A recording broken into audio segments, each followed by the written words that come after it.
Hi everybody, my name is Marin and today I'm going to show you some foam rolling techniques that you can do to help your whole body feel better, increase flexibility and blood flow. We're also going to focus specifically on shin pain and back pain, but this is a whole body routine that you can incorporate regularly to have all the benefits of foam rolling.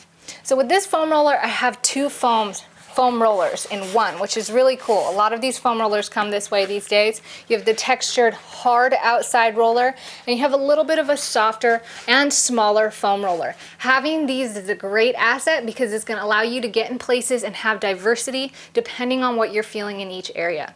So let's go ahead and get started. I'm going to start with the little foam roller. Both foam rollers can do any of these, but the little foam roller can get in tight spaces. It's also a little bit kinder to start off with, and it doesn't have the texture.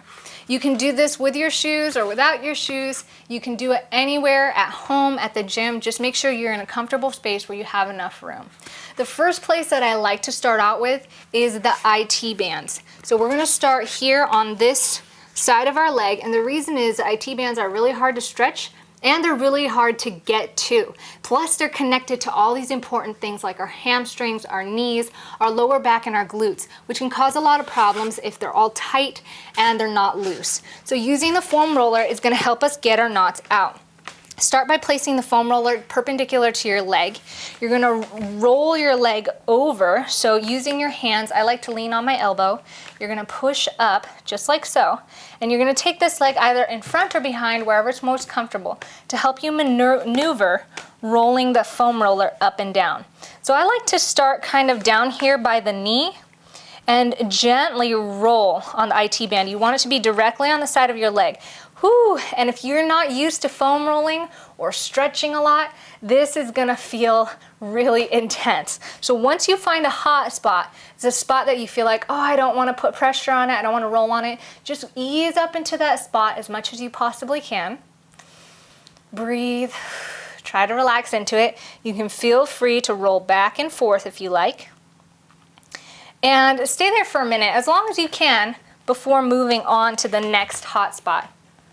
So I got one there, and I got a little one right here. So again, just relax, breathe into it. If you're not feeling anything, put two legs up for a little bit more weight, and you should feel that foam roller get in a little bit deeper. And we're gonna roll all the way up. I like to roll all the way up to my hip. So now I'm rolling over my hip bone, and I'm where my hip meets kind of my side here, the oblique.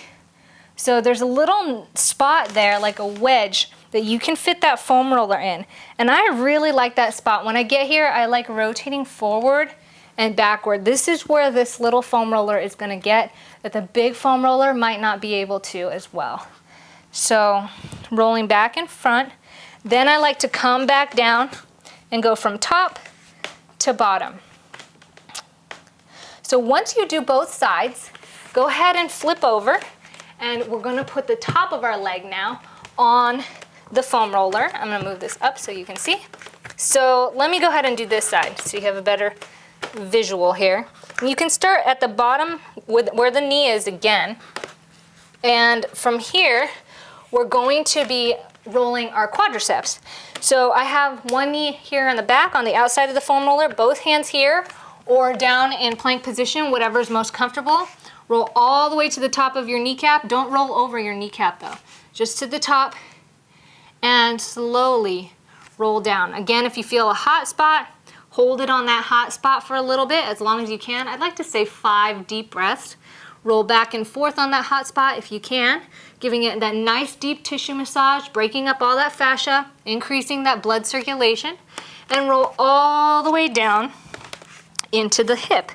Now, same with rolling the IT bands, there's this inner hip joint or little nook here, right where your hip bends. And this foam roller can get in there. And from here, again, I like to roll back and forth. So just side to side. And you're gonna feel it, get that little nook or cranny that you're not used to getting. And this little foam roller is so efficient at getting. I also like rolling my inner thighs. So I just sit here comfortably, stretch that thigh out. If you need to, you can bend the knee a little bit and just gently roll up and down. With the inner thighs, I don't go all the way up. I just go about halfway up, and a lot of times you'll feel a hot spot right here next to the knee. So try to hold it there or roll back and forth over that hot spot. Now, these are all the upper legs, but your calves are connected to the upper legs. So often when you work out your legs, it's gonna tense up and tighten, and it's gonna pull on the calves and the shins. So these muscles are directly correlated with your upper leg muscles. So once you're done rolling those upper leg muscles, we're gonna move down to the calves and the shins to help alleviate some of that pain that you might be experiencing in the shins. For the calves, I really recommend crossing both feet over. The calves are not enough to really just roll back and forth like this because your legs don't weigh as much as your torso.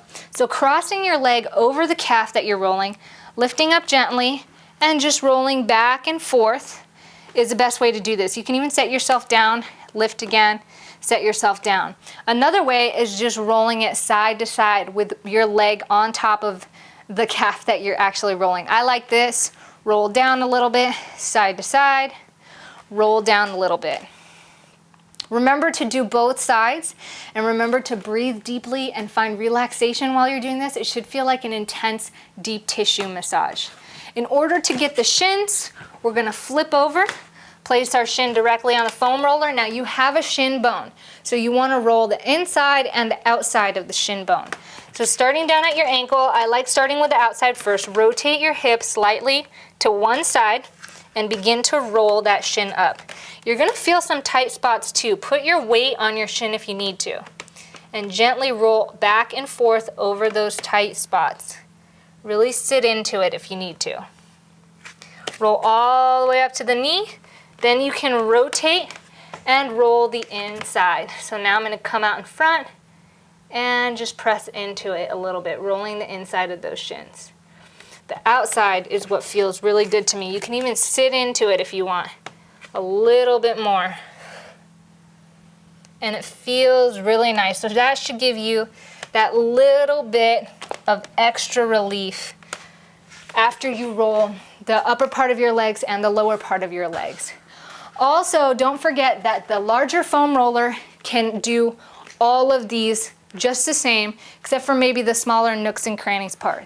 So let's go ahead and move into the larger foam roller. I really love using this for my back, or if I want to intensively break up all these places that we've already foam rolled in the legs.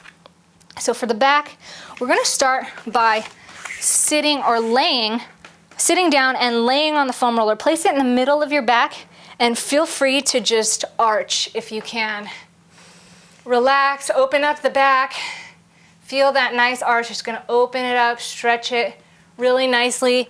If you feel like you can't do that, place it a little bit higher and just gently open up, leaning back. You can support your head if you want to, just as much as you can. From here, exhale as you come up, and we're gonna start now sitting all the way up, placing that roller right up on our tailbone, right above it. From here, gently lean back, placing your elbows on the ground if you need to. And then what I like to do is lift your butt off the ground gently. You can keep your elbows on the ground, or if you're like me, I like to hug myself because this gives me a nice back crack as I roll all the way down. I'm just lifting, pressing my feet onto the floor, rolling all the way up and all the way down. Again, you can keep your hands on the floor if you need to.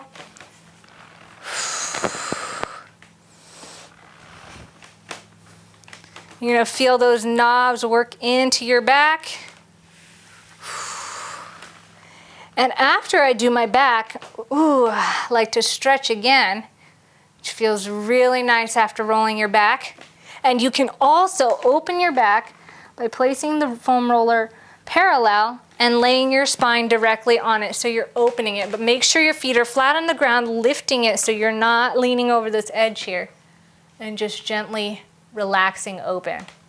So after I roll my back, one of the things that I love doing is getting my glutes, but I like doing my back first because we just loosened up our legs, we just loosened up our back. Let's go ahead and loosen up our glutes as well. Sitting on the foam roller, you're gonna cross one foot over the knee like you're doing a glute stretch. From here, rotate your hips slightly so you're on the side of your butt cheek, your glute, and you're gonna roll up and down, back and forth. So roll all the way up to that hip bone, come all the way down to your bottom bone, and just kind of rotate going sideways like this and opening up. You can stay open and roll over the top a little bit more, or stay side and roll on the side of your glute a little bit more. Feels really good, and glutes end up often being really tight and pulling on those hamstrings, which pull on the shins, pull on the lower back, and have back pain. So your glutes are actually, IT bands and glutes, I would say, are some of the most important things that you really want to make sure to roll out when you want to alleviate some shin or back pain. After this, we're going to move up to the upper body a little bit more. You could use a small foam roller for any of this. Again, this is a little bit more intensive, and I'm going to use it for the back of my triceps and my lats. This is a place that is also very difficult to get, just like the IT bands. We neglect stretching the triceps often, carry a lot of fascia here, and a lot of low blood circulation. So if you ever fall asleep with your arms up, or you feel like you lose blood flow in your arms, a lot of tingly sensations in your fingers, this is a really great thing to do. So I'm going to place my arm right above my elbow on top of this foam roller. From here, we're going to gently roll up to the armpit all the way up. So what you're doing is you're lifting your body using your feet, lifting and just scooching. Continue to scooch all the way up. I got my head, the weight of my head is on my arm so that the foam roller is really getting it, and then I'll scooch back like this, kind of lifting up my oblique. So you can maneuver this in any way you want. If you felt like it, you could just go sideways like this. That works too. But you can also scooch all the way up. This time, bring your arm forward and get that lat. Whoo. Very gently. So you're rotated kind of sideways and just rolling up and down over that lat. Fantastic. One of the last things that I really like incorporating into my foam roller routine is my neck. This is so huge. This feels so good, especially on this. And you could also try it again with the other foam roller. But this is the easiest thing that you can do, and it feels so good and so rewarding after spending all that time rolling out the rest of the body. So from here, place one of the foam rollers up and behind your back. This is a little bit more intensive, but I love it because you can scooch around and get those knobs right into your neck. From here, go ahead and relax your neck there and just gently look side to side. Again, work with the knobs. So if you're feeling like the knobs are not getting it, roll up a little bit, just feel it out side to side. Woo, I got some tight spots in my neck. Feel it out side to side. Now look up on the side, down. Up on the other side, down. So you can sit here and roll around. A lot of times I like to do circles just with my eyes. They're very subtle motions, taking my head side to side. From here, you can also roll it down a bit, get kind of in the lower neck, and do side to side there too. So you can move this up and down your neck and just go very gentle. Sometimes you feel a little snugness in the knobs, and you can just go here and go up and down, side to side, and just all around. And this feels really good. This is a great way to end your foam rolling session. I love it, and you should give it a try. If this is a little too intense for you, feel free to grab the small foam roller. This is a little bit softer and more gentle. And don't forget to try the foam roller on the feet too. So I forgot to mention this earlier, but you can stand up or you can sit up just like this and just get those foam rollers on the feet. You can roll back and forth, side to side. I like standing up because I can put my whole weight on it, or you can even sit down in a chair and do this. But make sure you get side to side in that arch. Roll up and down in that arch and side to side. And after this, if you incorporate this into your routine every other day or just 3 times a week, I promise you after a week you're going to be noticing results. It's not going to always be that tender or sore on those hot spots. If you're doing this regularly, those hot spots will disappear. You're going to find yourself feeling more flexible, more limber, less in pain, just so much more blood flow. You should sleep better and move easier. So thank you so much for joining me here on this video. I hope you enjoyed it. My name's Marin, and I'll see you guys next time.